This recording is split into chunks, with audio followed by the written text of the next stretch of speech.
जय श्री सच्चिदानंद। आज का विषय है, देखो, सत्य आचरण का फल मीठा होता है। कैसे?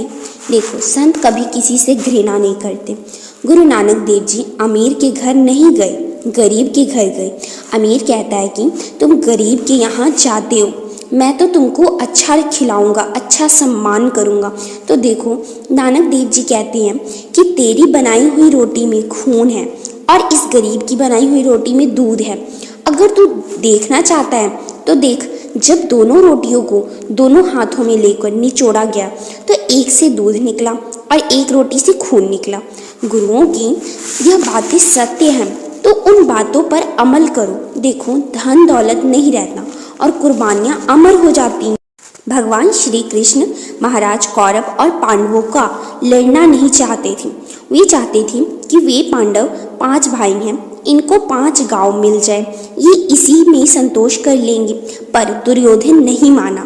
दुर्योधन ने कहा कि बिना युद्ध किए मैं सुई का धागा यानी सुई की नोक के बराबर भी भूमि नहीं दूंगा। आखिर क्या हुआ तुम सब जानते हो। कभी तुमने सोचा, तुम भारतवासी जीवन ऋषियों की संतान हो, तुम्हारी स्त्रियां तुम्हारे नाम से पतिव्रता जीवन बिताती हैं और तुम लोग भगवान से दुआ मांगते हो कि हे भगवान, मेरे बेटे की आयु लंबी कर दो, मेरी उम्र छोटी कर दो और मेरे बेटे की उम्र बढ़ा दो। यही है कि भारत की भूमि जहाँ पर माता अपने पुत्र के लिए कुर्बानी करती है। समाज की एक झांसी की रानी लक्ष्मीबाई ने अपने पुत्र को कमर में बांधकर अंग्रेजों का मुकाबला किया। अंग्रेजों को लाने वाले कौन थे? तुम ही भारतीयों में से कोई एक था।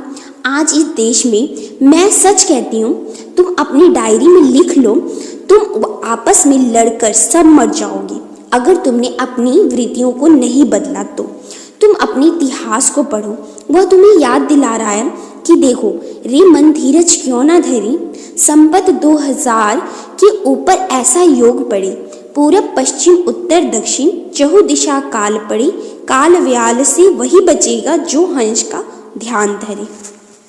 वह हंस कौन है? क्या वह हंस तुम्हारे हृदय में नहीं है?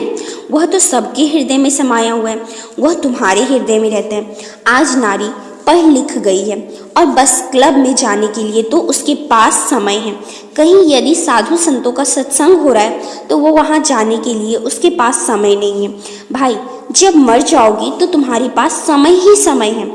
सती सावित्री ने अपने सुहाग के लिए, अपने मृतक पति को जीवित करने के लिए यमराज के साथ संघर्ष किया। गार्गी ने ऋषियों के साथ शास्त्रार्थ किया और आत्मज्ञान के बल पर वह महान बनी। जहाँ पर नारी की जर्रा सी कटाक्ष होती है, वहाँ पर गर्जना के साथ शब्द रूपी बाण लेकर तैयार हो जाती थी। जिस शब्द के सामने सब ऋषिगण उसकी बात को मानते थे। याज्ञवल्क्य की 2 पत्नियां थीं। उसकी छोटी पत्नी ने कहा कि यदि पतिदेव मेरी इच्छा गृहस्थ आश्रम की नहीं है, मैं सचमुच ही पतिव्रता रहना चाहती हूँ, तो मैं तुम्हारे साथ गृहस्थ नहीं करूँगी और मेरी लाज तुम्हारे हाथ में है। तुम मेरे पति हो, पर मैं तुमसे भीख मांगती हूँ। मैं अपने जीवन को ब्रह्मचार्य रखना चाहती हूँ।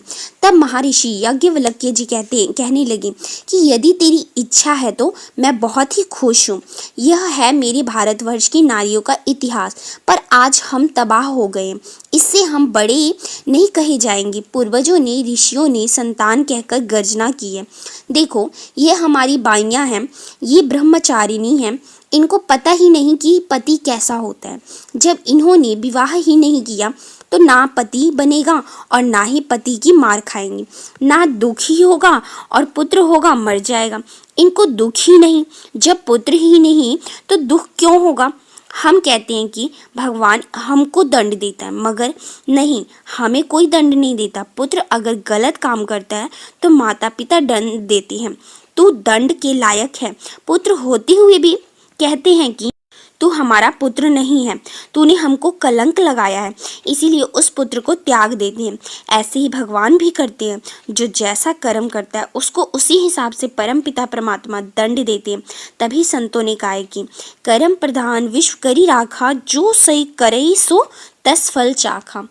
तो कैसा लगा सत्संग, जरूर कमेंट करके बताइएगा। जय श्री सच्चिदानंद, जय श्री सच्चिदानंद।